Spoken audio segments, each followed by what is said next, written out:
everyone, my name's Joe from Homegrown Musician and welcome back to another video.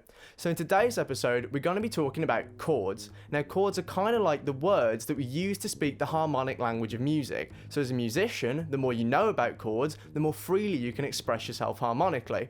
Now I'm actually going to talk about some slightly more intermediate chords today known as seventh chords. So if you're very new to the topic or you don't know anything about chords at all, I recommend that you watch a video that I've already made explaining the basics about chords, which I'll link to below.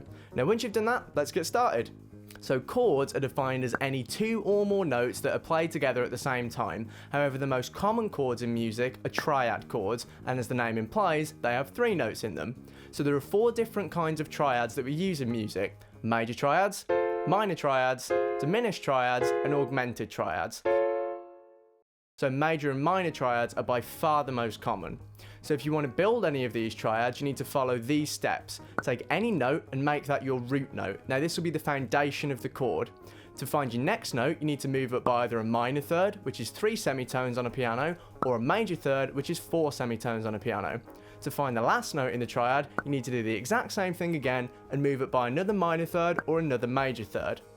So depending on the order of major or minor thirds that you moved in will give you a different sounding triad, but like I said, there's only 4 different possibilities and I'll just show those on the screen now.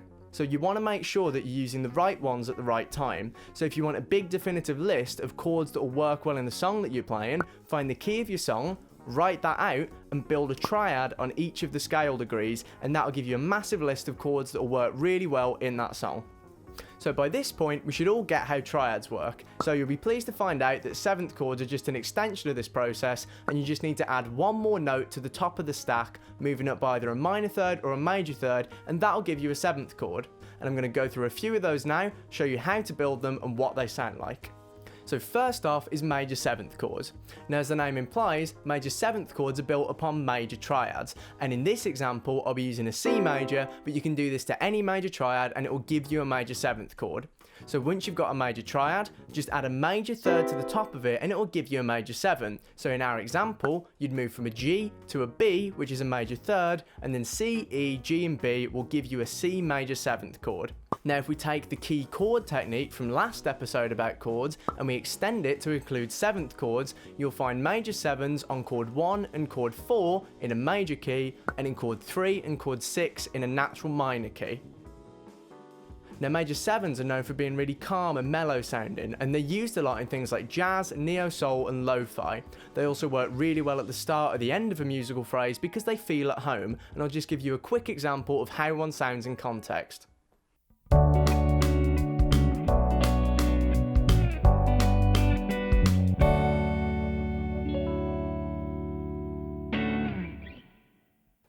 So the next type of 7th chords are dominant 7ths.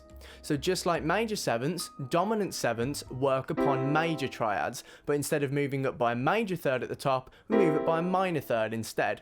So for our example of C major, we'd move from the G at the top to a B flat, giving us C, E, G and B flat, or a C dominant 7th chord.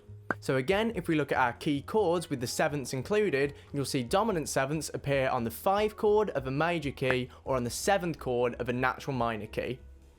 So unlike our major 7ths from before, dominant 7ths feel quite tense, so they're not resolved at all, and as a result they don't normally come at the end of a phrase but slightly before it, as they're really good at rounding things off. So specifically, dominant 7ths normally resolve to the chord either a 4th above or 5th below them. So if we look at our C for example, our C dominant 7th would most likely resolve to either an F chord of 4th above or 5th below it. And if we have a listen, this is what that'd sound like in context.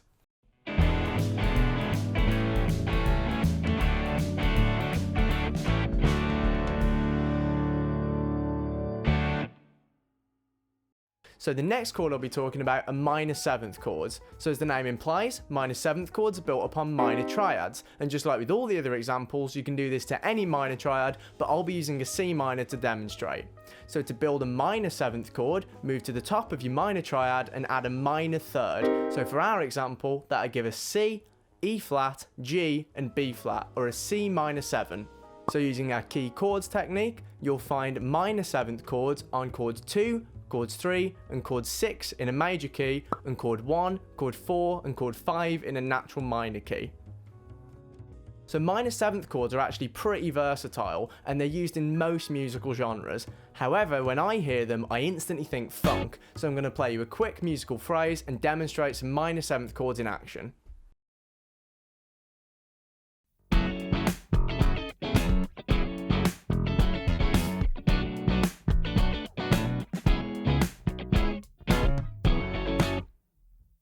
So our next chords are diminished seventh chords. So if it isn't obvious already, diminished seventh chords are built upon diminished triads. So to build one, you take a diminished triad and add a minor third on top.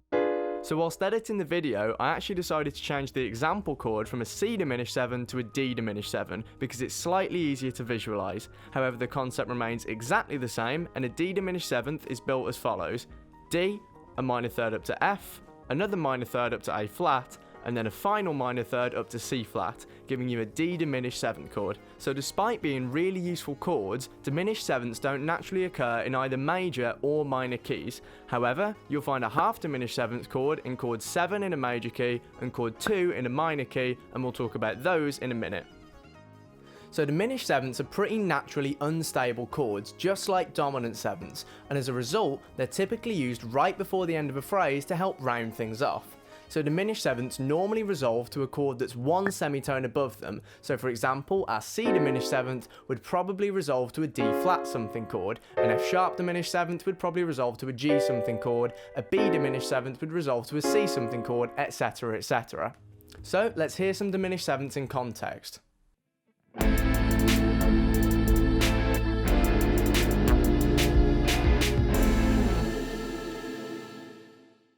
So there are actually a few more 7th chords that we've still got to go through, but I'm just going to fly through those really quickly because they're quite unconventional and don't come up very often in commonplace music.